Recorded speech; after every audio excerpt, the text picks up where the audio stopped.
I want to check on here is what polynomial did you find in your team that was a polynomial of which this x, square root of radical 2 minus 1, is a root?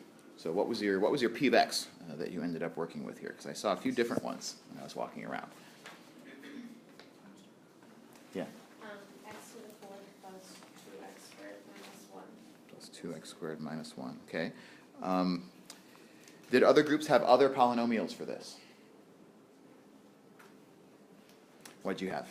X to the 8th minus 6x to the 4th plus 1. Minus 6x to the 4th plus 1. Were there any others besides these two?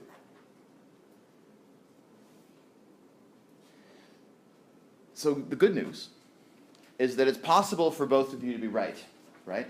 The rational roots theorem only requires that we find a polynomial, any polynomial, as long as its coefficients are rational numbers, in particular integers, right, of which this x is a root. Now this x can be a root of a whole bunch of different polynomials, right?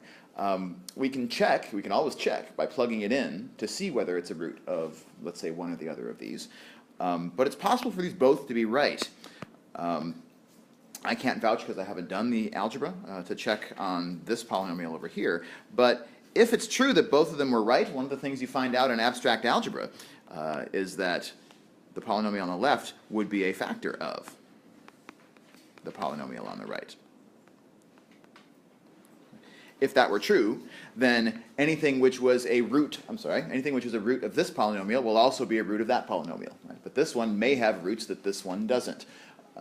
So again, it's possible for two people to get different answers on what this polynomial is.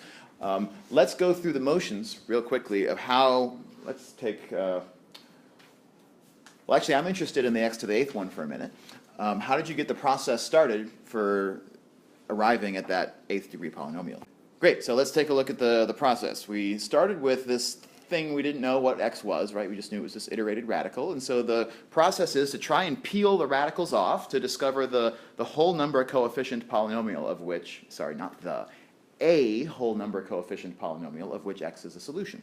And the choices that you make in that process of discovery might differ from one person to another, and for that reason your polynomial might differ from one person to another.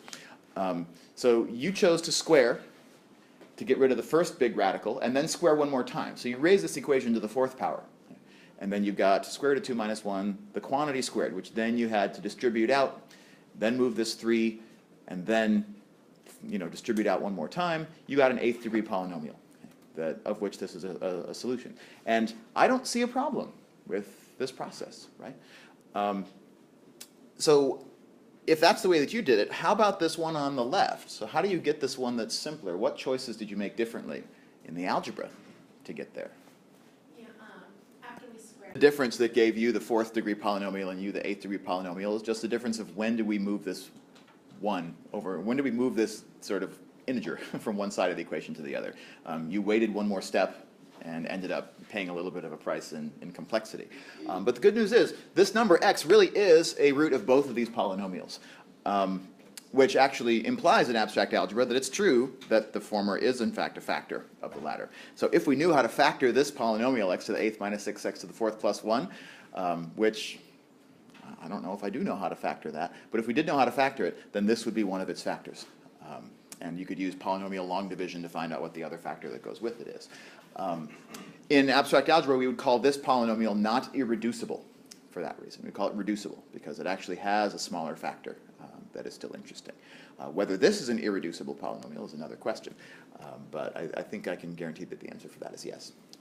So that's the bad news, is that you could end up with different polynomials here. But what's the good news about the rational roots theorem as far as both of these two things go?